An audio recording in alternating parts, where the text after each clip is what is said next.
Permettez-moi en premier de partager ce que j'ai entendu sur le budget. Il n'est pas mauvais du tout. J'ai tout fin gagné. Les enfants autrement capables, salariés, village, ville. Et laissez-moi vous dire, quelques-uns de ces dictons ont été dits par quelques honorables membres à ma gauche de cette Chambre. On a même dit budget là, Ladoo-Barfi. Alors, qu'est-ce qu'il me reste à ajouter si le budget est Ladoo-Barfi? Gulab Jamoun, il n'en avait pas. Néanmoins, permettez-moi, Monsieur le Président, d'apporter ma humble contribution au budget. Allow me to start with the greeting of peace. Men want an ideal life, ideal circumstances. However, God has not created any man ideal. There are trials and tribulation, difficulty and ease, honor and dishonor. There are a combination of factors that go together. To sum it up, the desire of man is to last, to live on. Est-ce que les circonstances de cette budget estimate sont réunies pour assouvir au désir de l'homme?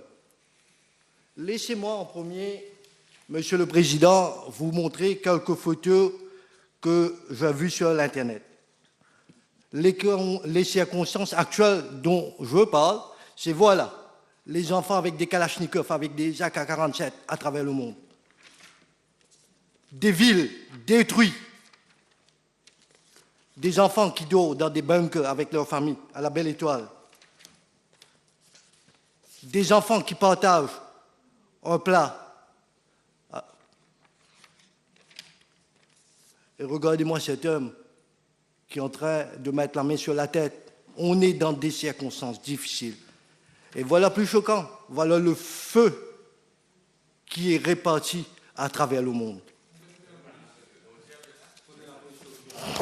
I'll come to that. Give me some time. I'll come to you as well. Alors, Maurice évidemment font partie d'une économie globale où la crise internationale nous touche. Dans les circonstances, laissez-moi en premier partager my grief, my support à tous ces gens à travers le monde qui souffrent et aussi aux personnes qui ont perdu ses bien-aimés pendant le Covid et aussi remercier les frontliners pour leurs apports inestimables. Dans ce contexte, we have a budget for 2020, 2022, 2023. Allow me, Mr. Speaker, sir, to analyze the budget.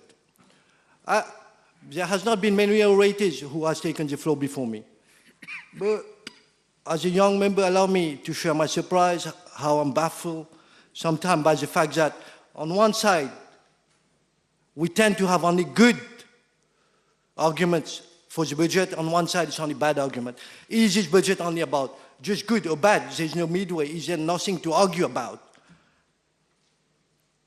I humbly say there is so much about this budget that can be talked open rather than criticizing.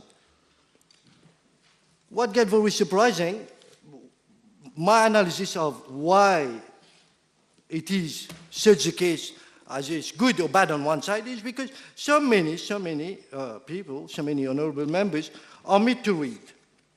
You know, just after the table of content, there are a table of medium-term macroeconomic framework, fiscal strategy, debt management. So many members, this big book is meant to be read. So many members fail to read it. Failing to read it causes them to go on a one-sided debate. And there's no one-sided debate today. It is a debate. It is a debate which has substance to cause Mauritius to move forward. So, let's say, despite the crisis, the war, we have a budget where the Minister of Finance assesses the risks, the shortcomings, the fluctuation, the unforeseen, the debt, the future, and he, I would say, humbly set out to set out a strategy for this country in this dear time. It is clear nobody is going to deny.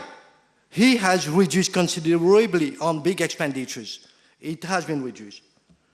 On the other side, I can also see loans that this country had undertaken has been residual in terms of capital and interest. This is a cautious approach, knowing where we stand and devising the right strategy to move forward. This is what the minister, I believe, has done. What I'm so much tempted to say with the preface to this budget is that the minister appeared to have come to with clean hand despite all the critics that have been flowing. Well, bad critic, unsubstantiated one.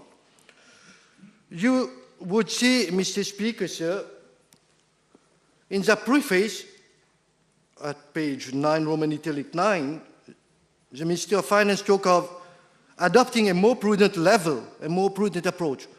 Why does he say so? At page 11, he talk of maintaining risk at an acceptable level. This is why today I argue he has come with clean hands. Why would he talk of bringing debt risk at acceptable level? He realized in this context, things are difficult, it's not easy to manage. So he finds a way in this difficult time to manage the situation with what we have, with the income and expenditure. He does the managing, I would say, quite fine.